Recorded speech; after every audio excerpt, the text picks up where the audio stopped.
Strategis apa yang diambil oleh IGS, Pak, untuk mendorong optimalisasi pemanfaatan dari gas bumi ini? Iya, kami dari IGS adalah suatu organisasi yang sifatnya terbuka. Keanggotaan kami ini terdiri dari pemain-pemain di upstream, pemain-pemain di midstream maupun pemain di downstream. Sehingga kami juga harus menjaga keseimbangan antara anggota-anggota kami karena kepentingan tentu berbeda-beda.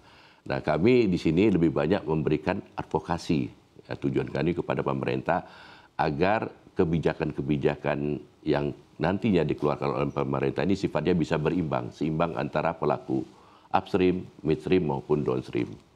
Dan juga melakukan harmonisasi atas aturan atau kebijakan-kebijakan yang dikeluarkan oleh pemerintah. Nah, ini juga cukup penting bagi kita untuk menjamin tadi bagaimana pertumbuhan gas ke depan. Baik, lalu jika dikaitkan dengan regulasi ya Pak, ini juga mungkin yang menjadi concern dari para pelaku usaha dan juga ini juga yang menjadi concern juga dari para investor utamanya. Bagaimana Anda melihat harapan dari pemerintah untuk bisa swasembada energi, tapi jika dikaitkan dengan regulasinya sejauh ini apakah sudah cukup mendukung dengan program yang ingin dicapai oleh pemerintah? Ya tentu pemerintah sudah mempertimbangkan, punya perencanaan. Memang ada tantangan juga yang harus dihadapi. Yang saat ini yang mungkin lagi cukup banyak dibicarakan, yaitu terkait penerapan harga gas bumi tertentu yang sudah berjalan dan apakah akan diteruskan, apakah akan ada perubahan, ini yang sedang lagi dipertimbangkan oleh pemerintah. Nah tentunya maksud dan tujuan dari kebijakan ini adalah sebetulnya untuk memberikan multiplier effect pertumbuhan ekonomi kepada pihak-pihak yang menggunakan atau menerima gas HGBT ini. Ya untuk perusahaan-perusahaan sendiri adalah bagaimana dia meningkatkan daya saing, lebih kompetitif dan juga bisa meningkatkan laba perusahaan, kemudian meningkatkan dividen tentunya. Nah di sisi pemerintah atas meningkatnya perbaikan penerima-penerima gas tersebut tentu akan memberikan penambahan pajak, menerima pajak dan tentunya apalagi yang terkait dengan tanggung jawab sebagai perusahaan. Di sisi lain seperti penerimaan dari perusahaan pupuk dan listrik ini juga mengurangi beban-beban subsidi dan kompensasi. Jadi kita sudah membahas bagaimana sebetulnya kebijakan atau regulasi-regulasi yang diharapkan ya Pak oleh industri seiring dengan juga program dari swasembada energi Pak. Nah tadi Anda sempat menyampaikan bahwa ada penerapan harga tertentu, begitu Pak. Lalu juga bagaimana insentif-insentif ini ke depannya lebih bisa menarik lagi untuk investor, begitu. Sebetulnya ada banyak hal ya Pak ya terkait dengan kebijakan yang harusnya ini juga menjadi perhatian bagi pemerintah agar program swasembada energi ini bisa berjalan dengan baik ke depannya sesuai dengan harapan. Dilanjutkan Pak, apalagi sebetulnya yang mungkin sebaiknya menjadi concern pemerintah Pak terkait dengan regulasi-regulasi ini nanti ke depannya. Ya, mungkin Mbak Sinta saya lanjutkan tadi yang terpotong terkait HGBT.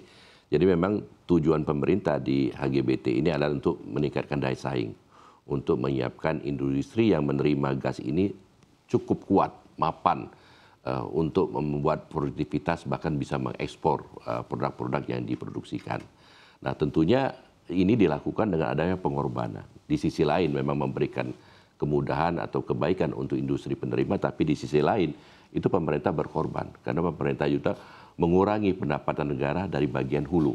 Ini yang merupakan pengorbanan-pengorbanan yang juga dilakukan oleh pihak-pihak lain, tentunya umumnya adalah pihak-pihak yang di midstream.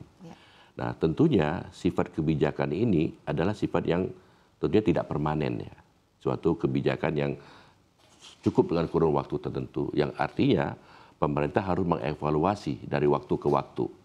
Apakah waktunya sudah cukup untuk suatu industri ini sudah cukup mapan. Jadi memang pemilihan industri yang masuk penerima HGBT ini harus dilakukan. Memang industri-industri yang memberi produktivitas yang tinggi, memberi lapangan kerja yang tinggi, memberi multiplier effect yang tinggi gitu. Jadi memang pemerintah harus melihat dari waktu ke waktu apakah mau ditambah, dikurang, direvisi, atau dihentikan. Karena ini sifatnya adalah kebijakan yang sementara. Sifatnya adalah stimulus, sifatnya adalah trigger kepada industri-industri agar industri ini mapan dan juga memanfaatkan gas domestik dalam negeri kita ini. Baik, terkait dengan insentif tambahan untuk bisa lebih menarik investor lagi begitu ya ke depan ini, menurut Anda apakah perlu ada insentif-insentif tambahan lagi atau jika ada iya atau perlu begitu Pak insentif yang perlu ditambahkan, insentif seperti apa Pak? Paket kebijakan seperti apa yang bisa menarik bagi investor untuk saat ini? Saat ini yang diberikan adalah insentif di bidang penerima gas. Tadi HGBT untuk mendorong konsumsi. Nah tentunya ada pertimbangan-pertimbangan kebijakan-kebijakan yang cukup berimbang kepada semua pelaku dalam rantai bisnis gas. Upstream, midstream maupun downstream. Nah kami melihat dari sisi midstream ini yang belum ada insentif yang cukup memadai agar pelaku-pelaku bisnis ini mau masuk ke dunia bisnis midstream. Karena sekali lagi pengembangan gas ini berbanding lurus dengan ketersediaan infrastruktur karena sifat karakteristik dari gas.